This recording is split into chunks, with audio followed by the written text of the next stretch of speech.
This is a very exciting night. This is a very special night. I've been doing this unsuccessfully for 13 years. Oh, applause. 13 years of failure. Yeah. Every day that goes by, I'm like, am I going to make no money for a whole life? Like a bird? Or a lizard? Here's where my career's at. I will do your podcast. Yeah. You can't keep me off it. I'm already on it. You got a podcast, I'm doing your podcast. I got this email the other day and it was like, hey Dave, do you want to do our pod? And I didn't even finish. I was like, yes, I'm doing the podcast. No more information required. And then the night of the big podcast, I'm out with some of my best friends in the world, and there's drugs.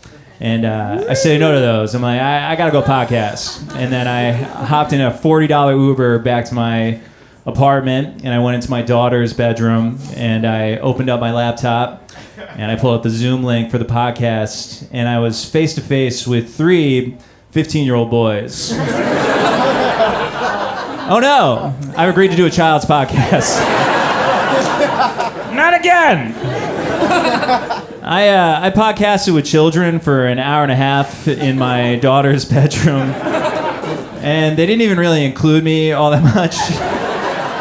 It was kind of insidery. They were like shitting on their history teacher, and then I'm 35 and also there. Like, yeah, man, school blows. Take it from me, the grown man you're hanging out with online. School, no bueno. Podcast ends because one of the kids' moms came into his bedroom and she's like, hey, you gotta wrap up. It's time for bed. You gotta wrap it up. And then she looked at his computer where I am, and I just shut my laptop. I was like, no. I will not be looking a mother in the eyes tonight. Because, like, even if she doesn't think I'm a predator, there's, like, no way to explain what I actually am. No, I'm a comedian. And I thought I could raise my comedy profile on your boys' podcast. And I would love to explain further once my wife goes to bed. You know, I groom children for sex on the internet. I prefer you think that than the awful, horrible truth of what is actually going on in your son's bedroom. A man imploding. Entertainment's all about who you know. I know 3 kids in Ohio. I know 26 guys who all work for the same illegal moving company. Yeah. Comedy's an excellent way to get into illegal residential moving, if that's something you're interested in. I'll hook it up. The company is illegal. We get paid under-the-table cash, which is appealing to artists like myself. And then also hardened criminals. So I'm not always like 110% with the person I'm working with. The guy I was working with this week, he just jumps into his awful nightmare life, and he's just telling me about it. He's like, man, I've got these 4 kids from these 2 different sex workers. Me and all 4 kids live in my mother's basement. I'm currently in 2 custody battles with both of those sex workers. And then the rest of the day is just complaining about these women. He's like, aren't these women crazy? Aren't they crazy? I was like, hey man, you know what's crazy? That all the choices you've made in your life and all the choices I've made in my life have led us to the exact same place.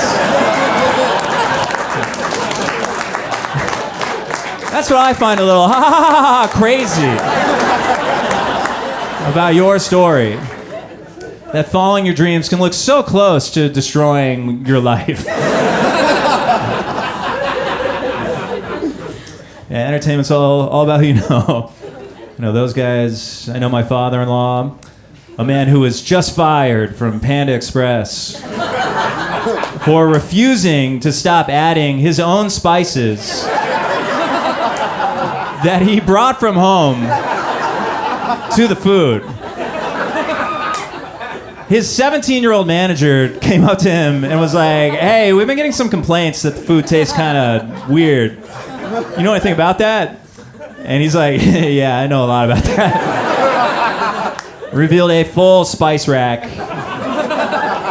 that he'd been dragging into work. And then this child had to be like, oh, no, sir, did no one oh, this isn't a restaurant. Because he thought he was a chef at Panic. He's like, this isn't a this is a trough for human beings. But you can't feed people like pigs, so we created the illusion of the restaurant. But the idea is the same. You scoop the slop onto the tray, you give it to the animals that come in here, they roll around in it, mouth open, hoping some gets in. That is your job. My father-in-law's like, I think I understand. You want a little more everything bagel seasoning on the Kung Pao chicken. Yeah. Fired his ass. Guy created my wife. His genes are in my daughter. I know. Thank you. That's okay. It's okay. It's gonna be okay for both of us. Yeah. It's gonna be all right. It's nice. Made a connection. With a person with 12 drinks in front of them. Yeah. Somebody came to play on the Comedy Central's dime. Yeah. Yeah, it doesn't take much to be a dad, huh? Yeah, that guy's a dad. Yeah. People just like seeing you out with a kid if you're a dad. They can't believe you didn't abandon your family. Oh my God! A man out with a kid. He could have left, and here he is. I was on the swings with my daughter, and these two older women came up, and they're just like, hey, I'm sorry, just so you know, you are amazing. I was like, oh my God, I am so high. I'm amazing. I'm an amazing man. I don't know how much I need to hear that. Spiraling out over here. Yeah. People do not treat my wife the same way when she's out with our daughter. They spit at her and they try to trip her. People do not care when a woman is out with a kid. Yeah. Because, like, it's not new. Being a dad was invented, like, 3 years ago. Yeah. I grew up in the 80s. One of the highest grossing comedies of the 80s was Mr. Mom, which is a movie about a guy whose wife got a job, and so he had to stay home with the kids. Highest grossing comedy. They didn't even have a word for that. They're like, he's a man, but he's a mom. He's man mom. No, Mr. Mom. That's highest grossing comedy of '83. Like, people tell their friends about it. Like, you're not. I don't know. How do they think of it? He's a man. He's not a man. He's a mom. There's laundry. Doesn't scream at taxes like the rest of us real men. Yeah, I've got a bit of a Mr. Mom thing going. My wife works in an office, and I do not. I spend a lot of time at the playground, which is great until my daughter drifts a little too far away, and now I'm just an alone man on the playground. Scary man to be. Because, like, other people's kids will come up and try to play with you. They're just like, hey, do you want to play? And I'm always like, no. And they're like, why not? And I'm like, I can't even begin to explain the horrors of the world you've been dragged into. Just trust me. Or don't trust anyone. Just go. I was on the playground with my daughter the other day, and we were just playing next to these three little girls, and I just overheard one of the little girls. She turned to her two friends and she was like, "Hey, do you girls want to play Sad Girl?" And I was like, "Ooh, what is Sad Girl?" So I just started watching them, and here's what Sad Girl is. It's a made-up game made up by little girls, and here's how you play. Two of the girls run around and dance and play and laugh and have fun, and then the third girl is the sad girl. And it's her job to sit underneath the playscape with the saddest look on her face while her friends dance and play around her. And it's unclear how you score a point in Sad Girl, but one of the girls will carry the weight of this day well into their late 40s.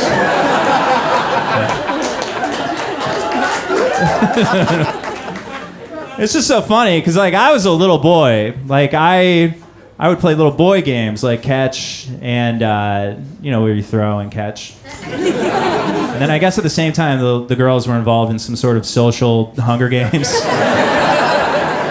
Let's play Break Sarah. Ooh, I love Break Sarah. Yeah. I was friends with a bunch of mean, vicious little boys, and still, it never occurred to us that you could leave one out. You know? We were never like, hey, you guys want to play Sad Boy? All right, Craig, go into the closet. Listen to me and Jeremy play video games. Yeah, listen to us laugh and play. You can come out when you've forgotten how to trust. My one goal as a father is my daughter never plays this game. Yeah. I don't care about boys or drugs or anything. Like, it's just like, I could catch her doing cocaine off a gun. Be like, hey, this isn't Sad Girl, is it? Everyone's including you? All right. Is it loaded? All right, carry on. Not too late, we got kindergarten tomorrow.